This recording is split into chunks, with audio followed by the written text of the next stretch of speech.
MVUF since 2024.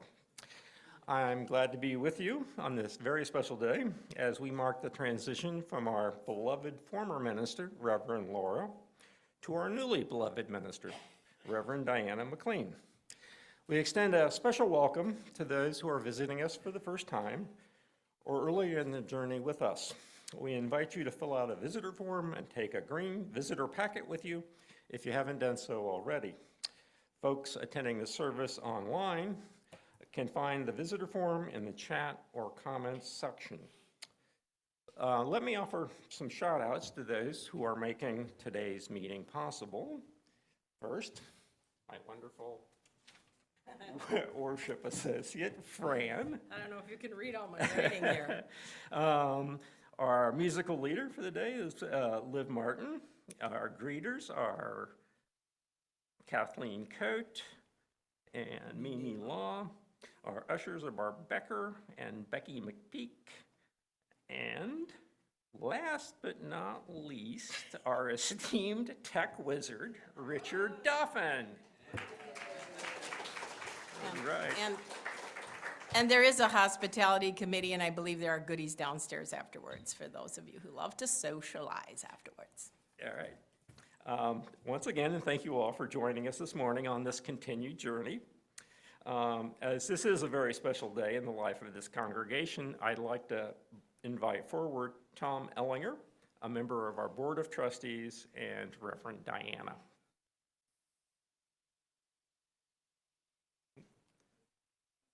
Okay, he's coming, he's coming.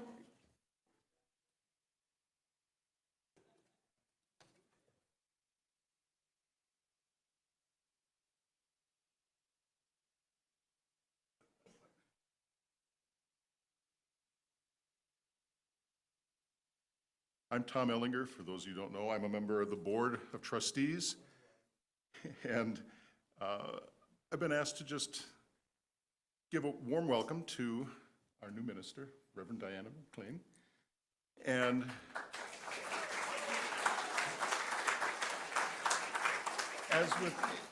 as with any transition, there are times of getting to know each other, and I look forward looking forward to finding out about you more and sharing about us. So I invite all of you as well, introduce yourself, talk.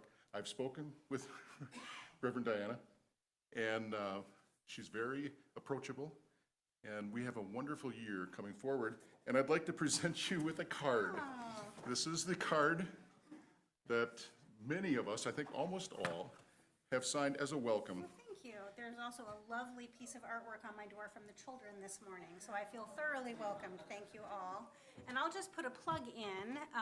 Absolutely start getting to know me today. Some of you have already met me and started getting to know me, but I'll put a plug in for, I'm pretty sure it's on the 31st of this month. I'm leading a worship service called Getting to Know You, and it's kind of going to be like a question box, but both you asking me questions and me asking you questions, so we get to know each other. So I hope to see all of you then. And thank you for welcoming me so warmly today.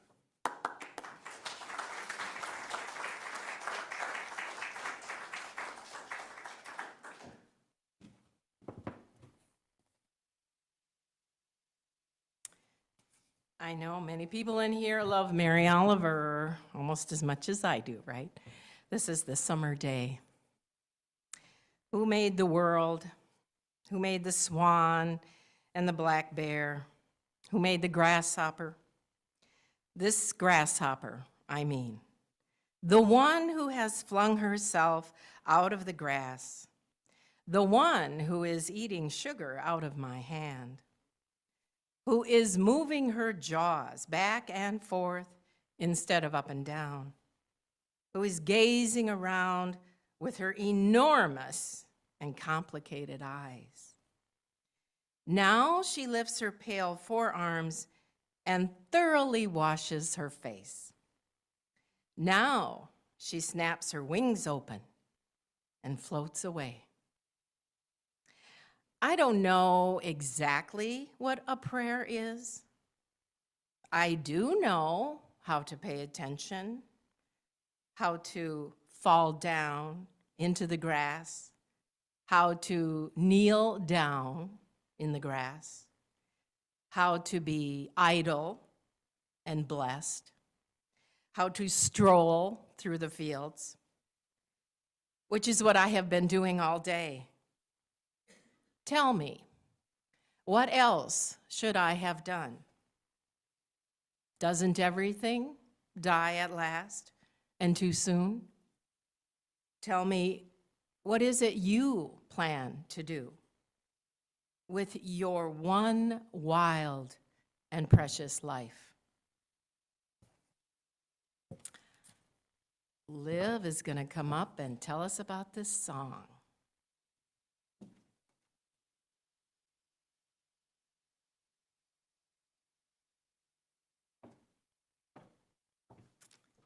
Hi. So, as you're going to find out with this service, musical leader is a little bit of a stretch, informal service today.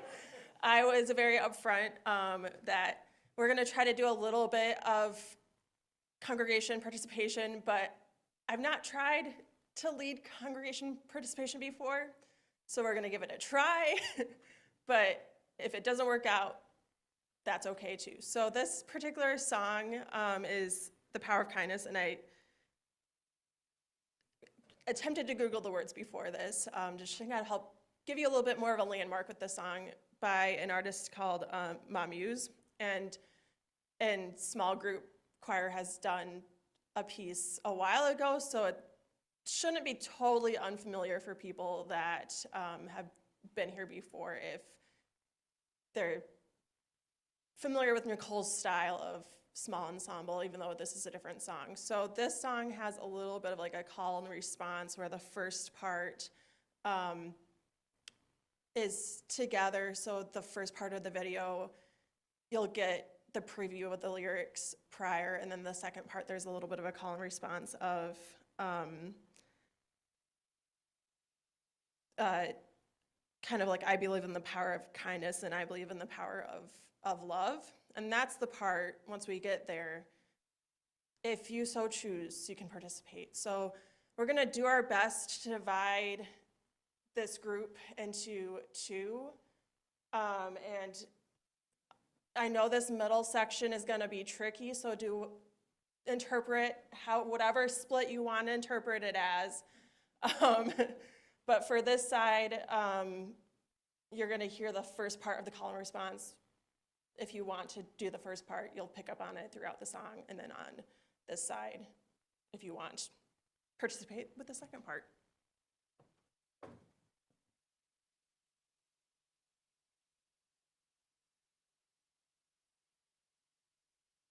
Ooh, I believe in the power of kindness.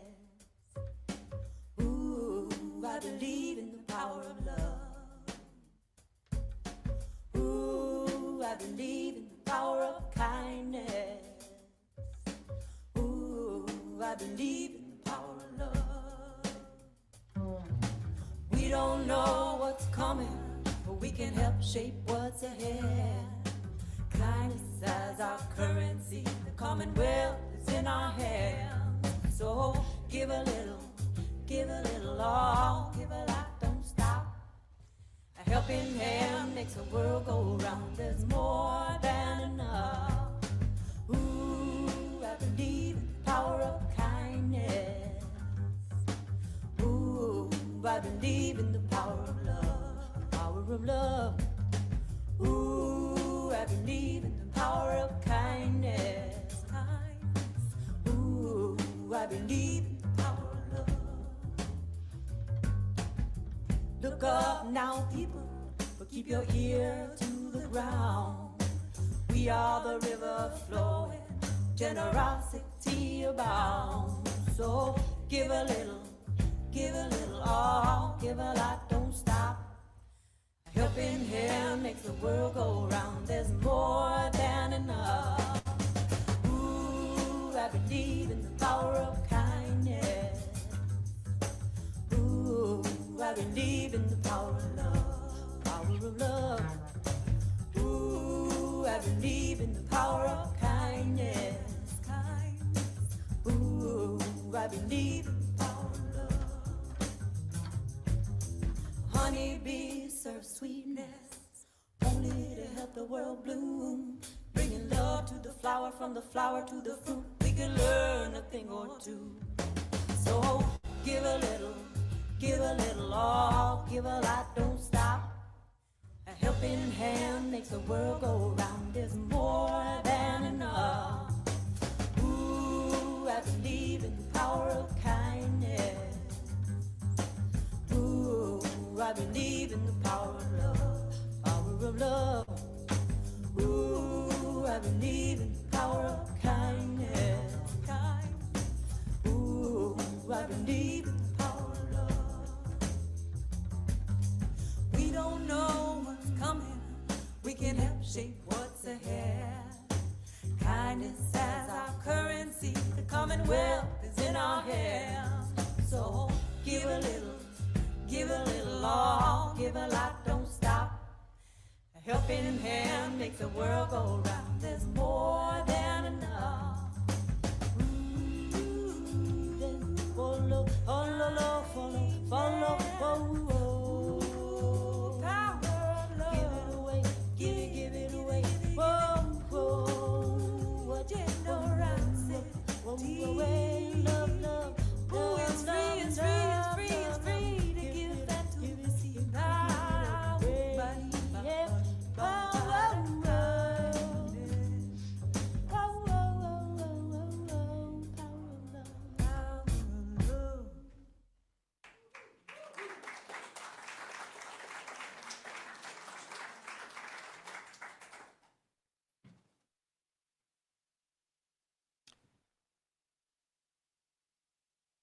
Please join us as we light our chalice that symbolizes our faith. We light this chalice to find inner peace, love for each other, and faith in ourselves. Also, be welcoming to whomever we meet and kind to all living creatures. So gather around this light of hope as we share this time together. Yeah, light. It's there, but oh, it is so tiny.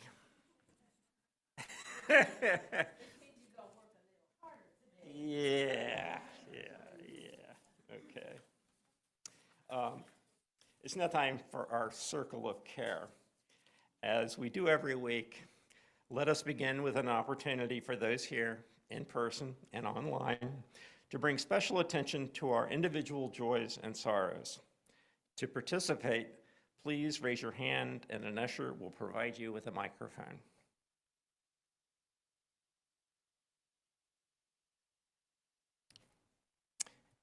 Anyone? Uh-huh.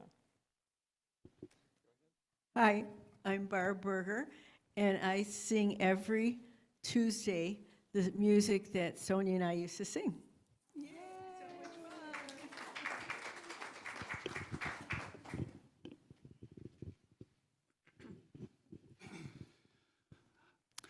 Hi, I'm MJ, longtime listener to this, first time speaker. So my announcement is of joy. I finished all of my requirements and I'm officially a doctor of psychology.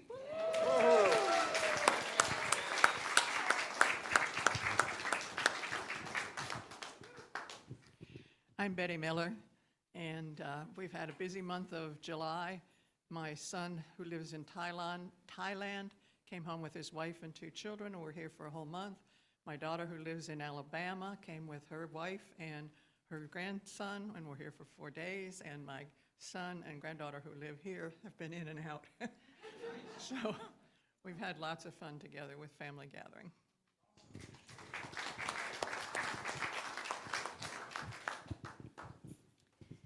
Good morning. My joy today is that our friend and fellow member Candace McClenahan left yesterday for safari in Kenya and Tanzania. And my personal joy is that all I had to do was take her to the airport and pick her up, but she'll be sending photos, so I'm doing an armchair safari the next couple weeks.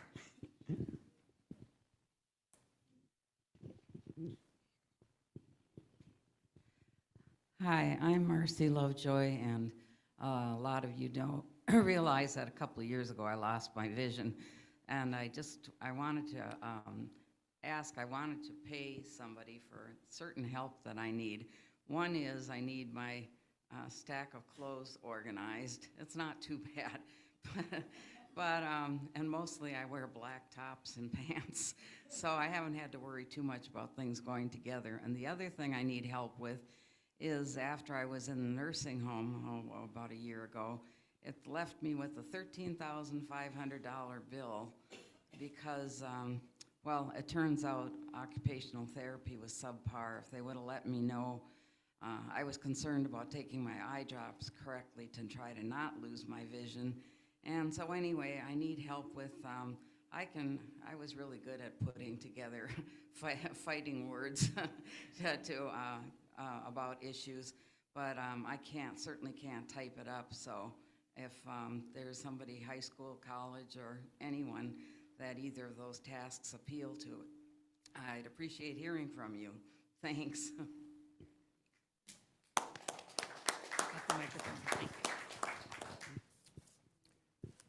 Richard, are there any, oh, before we go, Matthew?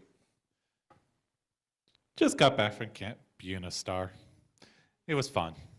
Thank you.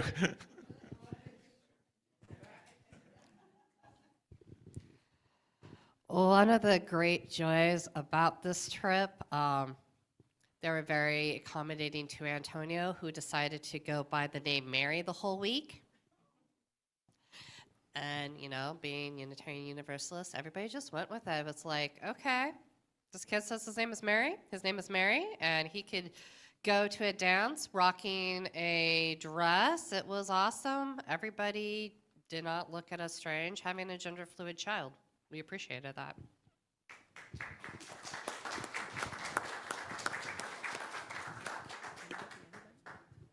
I'm Barb Becker, and I have been housing several bluebirds in my front yard, and they fledged this week, and I had the privilege of observing it for the first time, and it's frightening. It's absolutely frightening to watch those little birds make their way from the front yard to the backyard all by themselves. Ah, we think they made it. You don't know. But it was wonderful to see.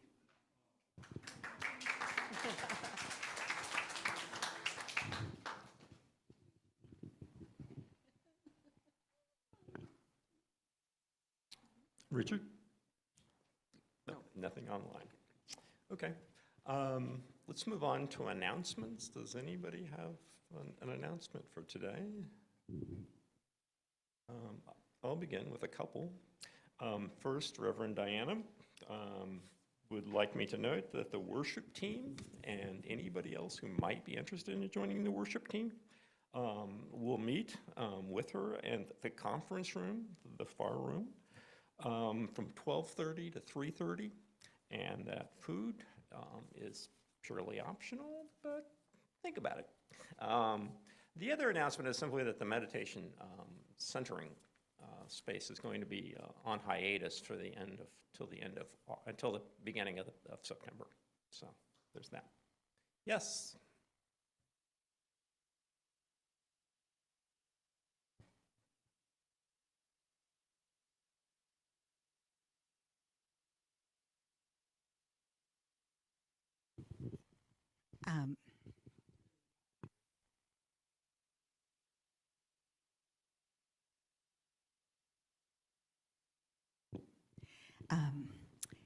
Just a reminder, the Beyond Sunday morning, first and third Tuesday group meets at Perkins now at 1 o'clock. So we'll be meeting at the Perkins on Lyndale, approximately 84th and Lyndale, right across from my senior co-op. Hope to see you there. We have a good time.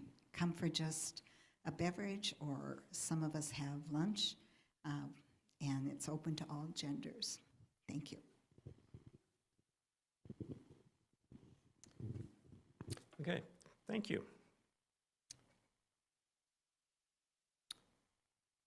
Musical response, leave.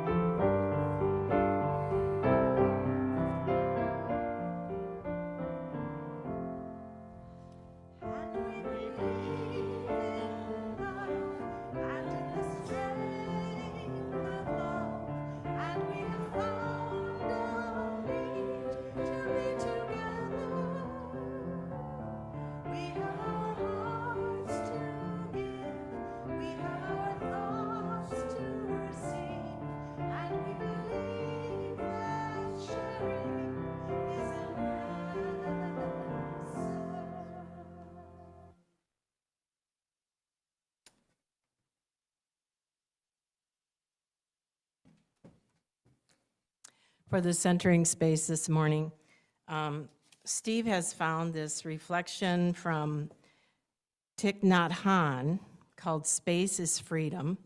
And after I read this, we're going to try for silence for 60 seconds. I know that's not easy. Space is freedom. When you arrange flowers, it is good to leave space around each flower so it can reveal itself in its full beauty and freshness. You don't need a lot of flowers. 2 or 3 are enough. We human beings also need space to be happy. We practice stopping and calming in order to offer space to ourselves, inside and outside, and also to those we love. We need to let go of our projects, preoccupations, worries, and regrets, and create space around us. Space is freedom.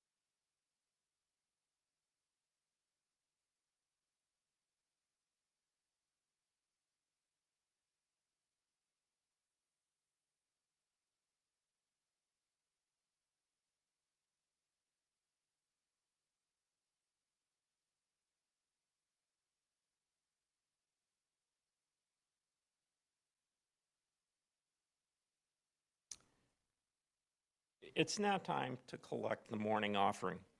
As is our tradition, half of each offering goes to a charity selected by our members. Our summer 2025 offering goes to support our sponsorship of Bloomington Pride. Will the ushers please come forward to take the offering?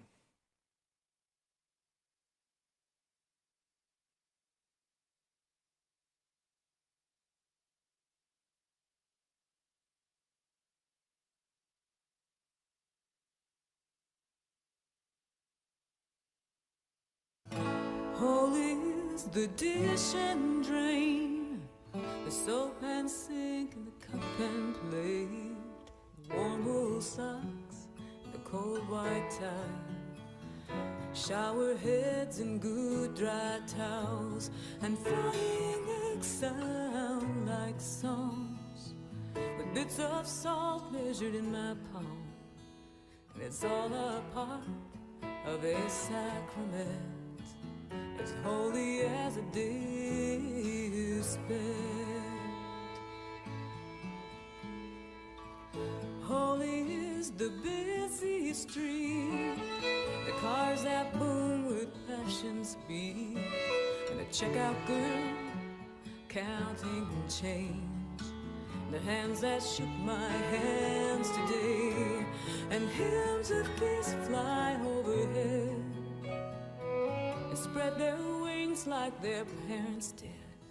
Blessed be the dog that runs in her sleep, the chase some wild, elusive thing. Holy is the familiar room, and quiet moments in the afternoon, and folding sheets like folding hands, to pray as only laundry can. I'm letting go of all my fear, like autumn is made of earth and air. But the summer came, and the summer went, as holy as a day spent. Holy is the place I stand, to give whatever small good I can. And the empty page, the open book, redemption everywhere I look. Unknowingly we slow our pace, the shade of unexpected grace, and with grateful smiles and sad lament, as holy as a day is spent, and morning light sings providence, as holy as a day is spent.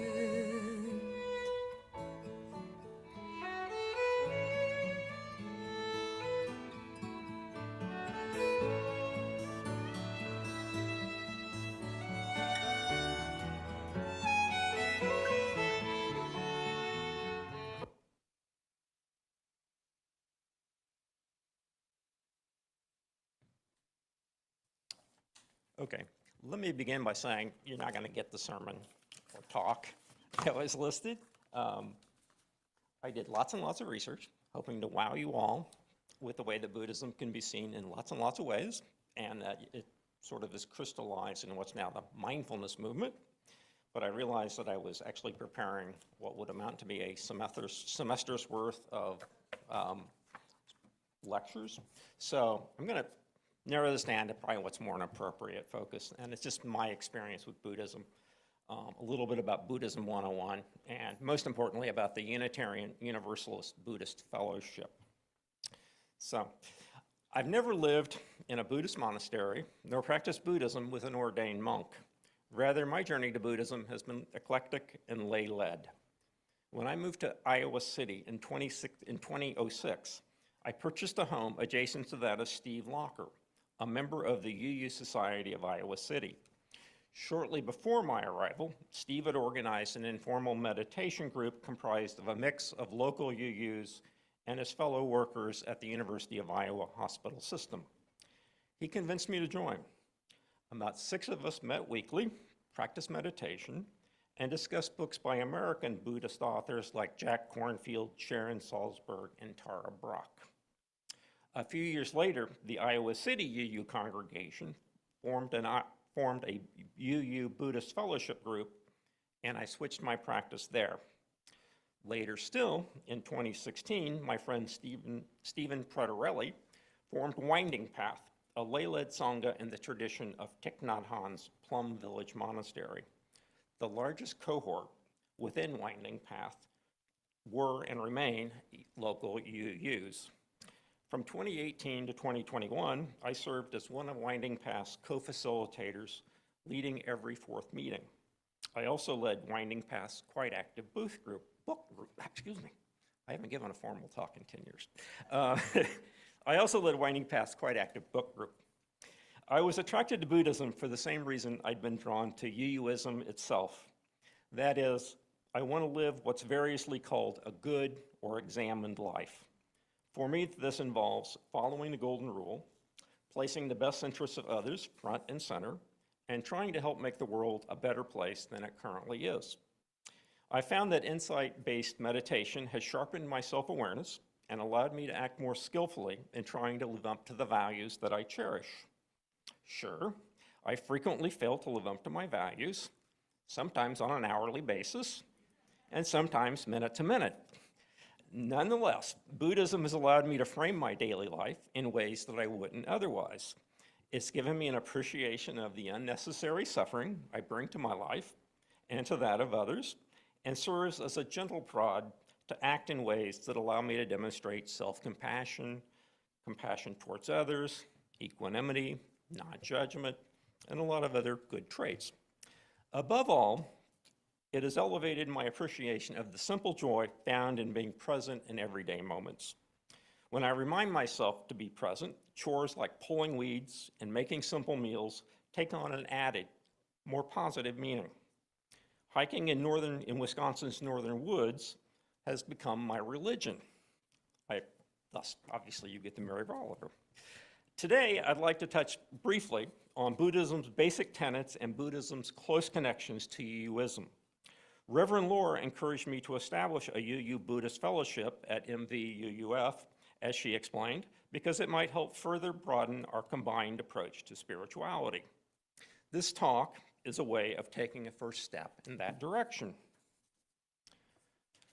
Siddhartha Gautama lived in the 5th century BCE in northern India, near the current border between India and Nepal.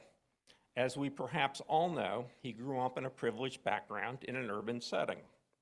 Troubled by the extreme suffering he encountered beyond his family compound, as a very young man, he joined ascetic monks living in nearby forests and tried various paths to gain further wisdom and insight into the nature of suffering. Ultimately, under the Bodhi tree, Siddhartha Gautama had what he described as his moment of enlightenment. In doing so, he became a Buddha, a term simply meaning an enlightened one. Shortly thereafter, he turned to 5 associates and explained his beliefs, thus beginning a 45-year journey over an 80,000-mile area, roughly the size of Minnesota, to spread his wisdom to all who would listen. As his reputation grew, many of his followers committed his talks to memory. Today, these are known as sutras, and they have created the basis for what today is called the Buddhist canon. The touchstones of Buddhist teachings are found in the 4 Noble Truths and the Noble Eightfold Path. Together, they represent the foundations of what Buddhism is built upon.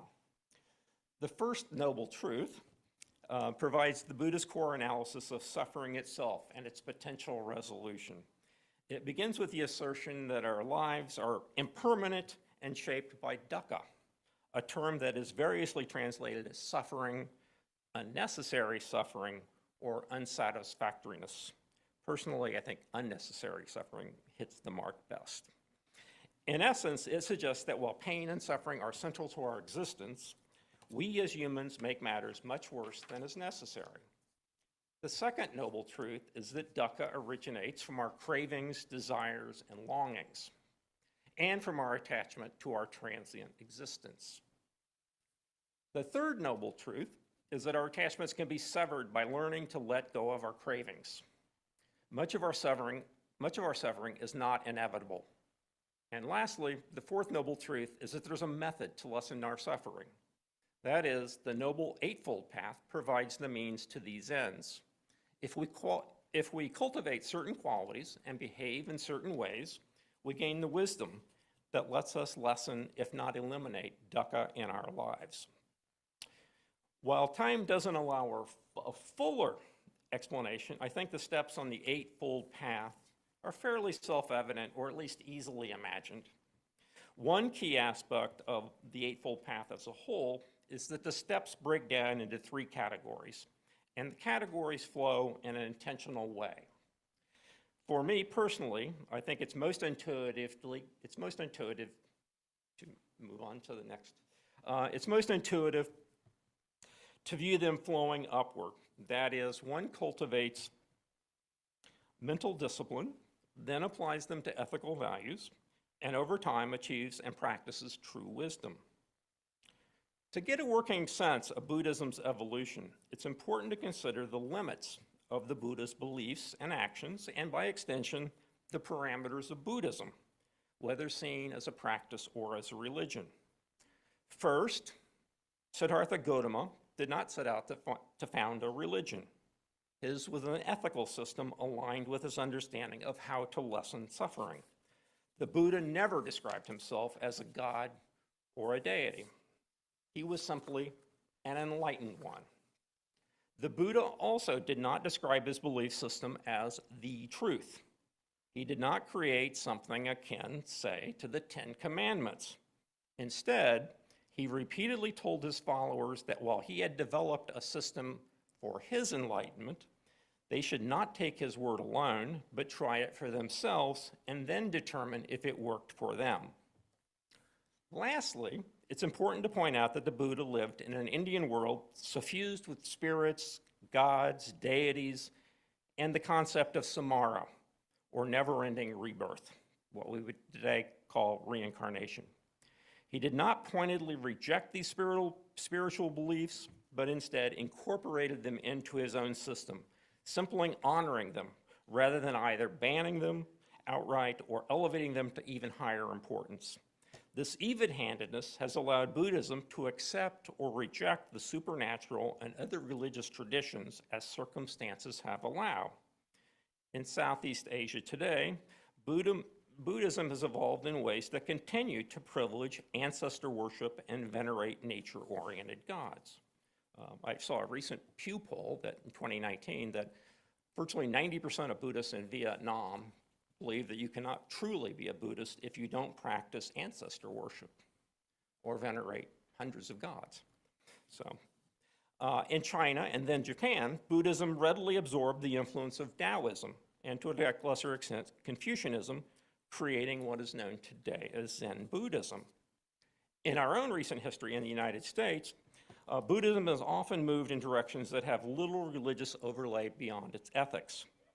Here I'm thinking of the Insight meditation movement associated with the Insight Meditation Society and the works of Kornfield, Salzburg, Brock, and Joseph Goldstein.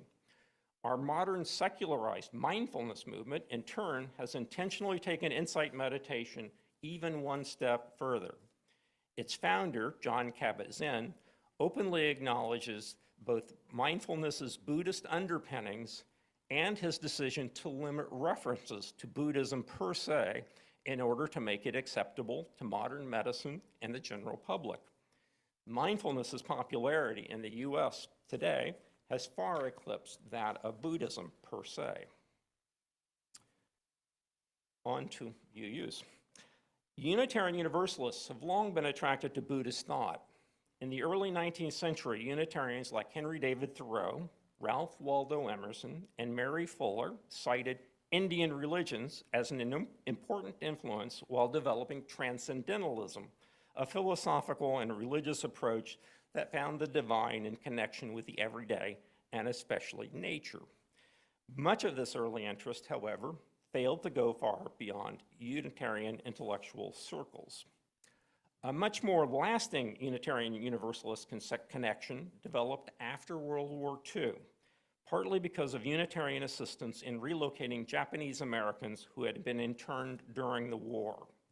A bond developed between Unitarian and Buddhist leaders that lingered for a generation thereafter.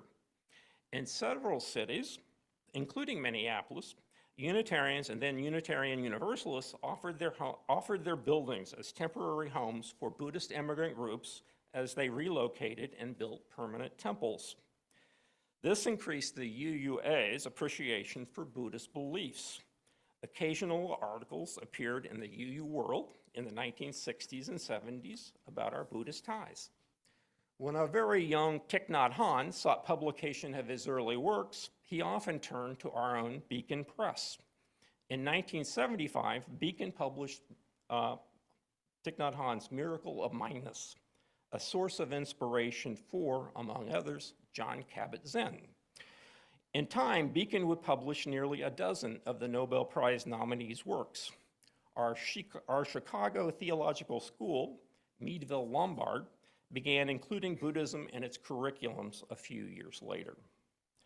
The biggest breakthrough occurred in the early 1980s when a small number of Unitarian Universalist ministers across the country began incorporating Buddhist meditation and study groups in their congregations' programming. Sensing a change underfoot, the ministers began a mailing list in 1983 to keep in touch with one another. This, in turn, led to the creation of the nonprofit UU Buddhist Fellowship a year later. Having created an umbrella organization, the fellowship sponsored workshops at the UU General Assemblies in the 90s and early aughts, created a quarterly newsletter that's continued in existence for 20 years, and began holding biennial national convocations. As national interest in Buddhism has flourished in recent years, so too has UU Buddhism. One recent study posited that 10% of Unitarians identify as Buddhists, and a full quarter more feel more connection to Buddhist philosophy. So if this were true, I'd be speaking to at least 5 Buddhists out there. But yeah, these statistics seem far too high. Yet even if they magnify UU's support by a factor of 3 or 4, they attest to UU's growing appreciation of Buddhism. A national study in 2022 indicated that 1% of all Americans self-identify as Buddhists, and another 3% self-identify as feeling some connection. Thus, even if only 3% of UUs claim to be Buddhists, and perhaps 8 to 10% feel a connection, we are a very decidedly overrepresented group. What can be said with greater certainty is that in 2024, the UUA reported that there were exactly 1,000 UU congregations. For this to be exactly 1,000 seems kind of strange. By my count, the UU Buddhist Fellowship website currently lists 221 Buddhist fellowship groups in those congregations. Thus, roughly 1 in every 4 or 5 UU congregations today sponsors a UU Buddhist discussion group. Typically, they meet weekly and incorporate both meditation and reading discussion. It's also worth noting that many UU Buddhist fellowship groups open their doors to non-UUs as well as their UU congregants. This last fact implies that Buddhist fellowships can and do serve a way as getting potential newcomers in our doors. In closing, if any of this sounds interesting or intriguing, please feel encouraged to let me know. If this is all like water off a duck, but you know someone who's not here that might have an interest, let them know. Later this fall, I'd like to hold an organizational meeting to determine if we can establish a viable Buddhist group of our own. The UU Buddhist Fellowship website indicates that it defines a fellowship group as one having more than 1 member. So, I just need 1. I smiled when I read that. In my heart of hearts, I know that a functioning group would require, say, 5 or more members to be able to meet regularly. And I think if we did that, we would grow from there. This said, as I went through the Buddhist Fellowships group list, I noted that quite a few were associated with congregations apparently smaller than ours. In that, I find much hope. And with this, I simply say, namaste.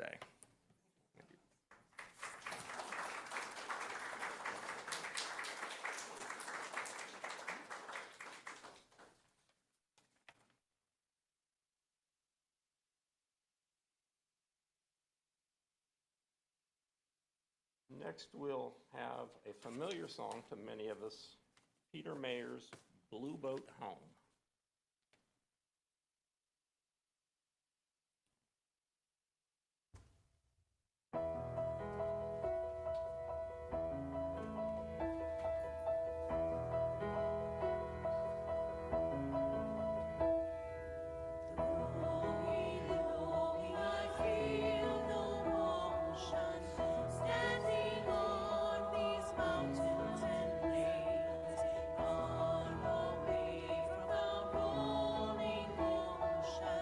Still my dry land heart can sing.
Join me in the chalice extinguishing words.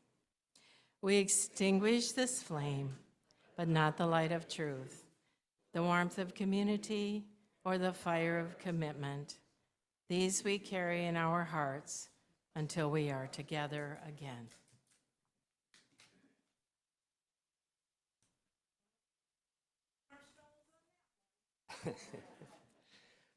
Our closing words come from Lama Surya Das from the preface of Buddhist Voices in Unitarian Universalism, published in 2016.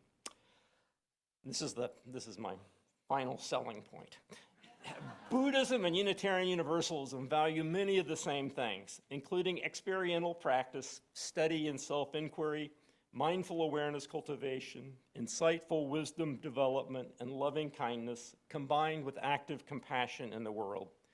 This is the heart of sacred activism, empowering, educating, edifying, elevating, transforming, and liberating. Enjoy the rest of your day.